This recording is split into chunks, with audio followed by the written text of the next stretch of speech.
Hi everyone and welcome to the show. Today I want to talk to you about how the Chinese Communist Party hunts Taiwan's diaspora in California. There is a complaint you hear inside Taiwan. It goes after overseas Taiwanese who back Taiwan's sovereignty and independence. It says they sit safely abroad, wave their flags, provoke Beijing, and pay none of the cost.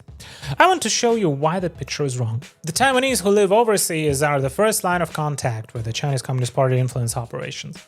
The pressure they carry is not lighter than the pressure inside Taiwan. People in Taiwan face a shrinking international space and military intimidation at the edge of war. Overseas Taiwanese face something more direct. They face surveillance, they face intimidation, and in one case in California, they faced a man who walked into a church with guns because he hated them. Today, I want to take you to Southern California, because that is where this is happening right now. In court filings, in city halls, on the street. Back in 2019, the Jamestown Foundation published a study of how the party exports its United Front system around the world. The finding was simple, and it has aged well. Chinese state organs actively recruit influence agents inside overseas Chinese communities, and they work to control the conversation within them. The method is to build those organizations that look local, start like grassroots movement and spontaneous movements. Then they point at those same organizations as proof that overseas Chinese support Beijing. The propaganda manufactures its own evidence, and the evidence feeds more propaganda. So you guys see it's a closed loop. Even after researchers laid the whole system out in the open, the party didn't slow down. It got faster and more shameless. Joshua Korlenzig of the Council on Foreign Relations told The Guardian that Beijing runs a dedicated apparatus for interfering in the internal affairs of other governments. It leans on diaspora communities to do the work. Its goals are to move public opinion, wear down dissent, and seize control of the political conversation inside another country. That is the theory. Here is what it looks like when it walks into an American city hall. In May 2026, the United States Department of Justice charged the mayor of Arcadia, California, with acting as an illegal agent of the People's Republic of China. Her name is Eileen Wong. She resigned from office the morning the charge was unsealed. At the end of the month, she stood in a federal courtroom in downtown Los Angeles and pleaded guilty. Her sentencing is set for October. She faces up to 10 years in prison. Wong was elected to the Arcadia City Council in November 2022.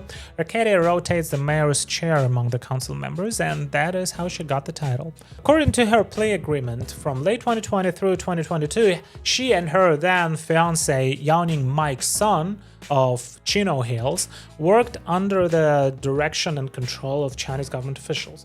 Together, they ran a website called US News Center, dressed up as a news outlet for Southern California's Chinese American community, and used it to push pro-Beijing propaganda, including content that whitewashed what the party is doing in Xinjiang. The court documents are specific. A Chinese official would send Wong pre-written articles over WeChat. She would post them on her side and send the link back. In one exchange, she edited an article on request, posted it, and sent the official the screenshot showing it had been viewed for more than 15,000 times. At no point did she register as a foreign agent, which is exactly what US law requires. That is one note. To see the network, look at the man who was standing next to her. Following orders from Beijing, Yao Ning's son pleaded guilty in October 2025. In February 2026, a federal judge sentenced him to 4 years in prison.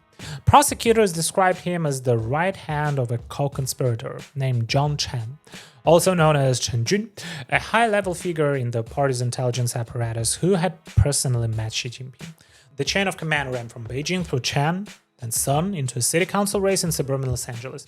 Sun's tasks went far beyond winning one election. In April 2023, former President Tsai Ing-wen passed through Southern California. Sun tracked her. He sent real-time updates on her movements to a Chinese consular official in Los Angeles. He photographed the people who came out to support her and the people who came out to protest her, and he sent those photographs to the same official. He asked permission to publish an article about her visit on the website he ran with Wong. He also put his ambitions in writing. In a report to China's officials, Sun described how to go after what Beijing labels anti-China forces overseas: Taiwan independence, Tibet, Xinjiang, and Falun Gong. He proposed using the professional core team of his Los Angeles organization to suppress them. And he asked the Chinese government for $80,000 to fund a pro pro-Beijing demonstration at the 4th of July parade in Washington, D.C. Read that back slowly. A foreign government was being asked to bankroll a political demonstration in the capital of the United States on Independence Day, organized by its paid agent. And now let's move to Laguna Woods. I want to be careful here, because the next case is the heaviest one, and the link is not as clean. In May 2022, a gunman attacked the Irvine Taiwanese Presbyterian Church congregation as it gathered in Laguna Woods, Orange County. One worshipper was killed, 5 were wounded. Orange County prosecutors concluded the attack was premeditated. Investigators said the shooter, David Zhou, left behind writings soaked in resentment toward the Taiwanese community and rage at the political tension between China and Taiwan. The target wasn't random. For more than half a century, the Presbyterian Church has stood at the front of Taiwan's fight against authoritarian rule and for self-determination. Look at this photograph. It's dated April 2019. It shows Zhou at the founding meeting of the Las Vegas chapter of the Chinese Reunification Association, holding a microphone, standing under banner that backed Han Guoyu's candidacy. The slogan running above is called for swiftly wiping out the independence demons. Let me be clear about what I am and I'm not saying. I'm not saying the party ordered this attack. The evidence doesn't show a direct line between Beijing's United Front machinery and the trigger that day. What I am saying is this: Beijing spends years flooding the information space with language that paints Taiwanese and their elected leaders demons and traitors to be destroyed. You pour that into the world long enough, and you build an environment where a fragile, hate-filled man can drift toward violence. Beijing did not pull the trigger in Laguna Woods. Beijing helped build the room he was standing in. So why Southern California? And why so hard? Because this is where several worlds overlap. The Taiwanese diaspora, the Chinese immigrant community, the Vietnamese anti-communist community, and ordinary American local politics all sit on top of each other in the same handful of counties. California holds more Taiwanese Americans than any other state. For Beijing, that makes it the highest value ground in the country. The Global Taiwan Institute has mapped the strategic logic. Under Xi Jinping, the party treats overseas Chinese as a pillar of its foreign policy and national security strategy, and the party's version of overseas Chinese affairs is, at its core, United Front work. GTI also points at this gap on Taiwan's own side. Taiwan's Overseas Community Affairs Council has to rebuild trust and contact with the diaspora networks that Beijing has not yet absorbed, and that window is closing. On the ground, the operation runs in layers. Campaign operatives move pro-Beijing candidates into city governments. Chinese language websites pumped out the messaging. Friendly associations and front groups manufacture protests against Taiwan. And the Chinese Consulate General in Los Angeles leans directly on elected American officials. In March 2026, California Assemblyman Trita said the Chinese consulate contacted his office. The complaint was a photograph. He had posted a picture of himself meeting David Wu, a representative of the Taipei Economic and Cultural Office. The consulate didn't like it. Trita's answer was clean. Elected officials in California don't take orders from the Chinese Communist Party, and a foreign government that tries to intimidate American public servants over who they meet and what they post has crossed a line. This exchange happened up in Sacramento, but Trita's district sits in Westminster and Garden Grove, the heart of the Little Saigon, and one of the most important centers of anti-communist immigrant politics in Southern California. Notice who the pressure reaches. Not only Chinese Americans, it reaches Vietnamese Americans, it reaches Taiwan's friends, it reaches any anti-communist official who shakes the wrong hand. When an American local representative does ordinary diplomacy with a Taiwan representative, the consulate tries to turn that routine act into a sensitive incident. And the same web reaches into the universities, through the relationship between the Chinese students and scholars associations and the consulate.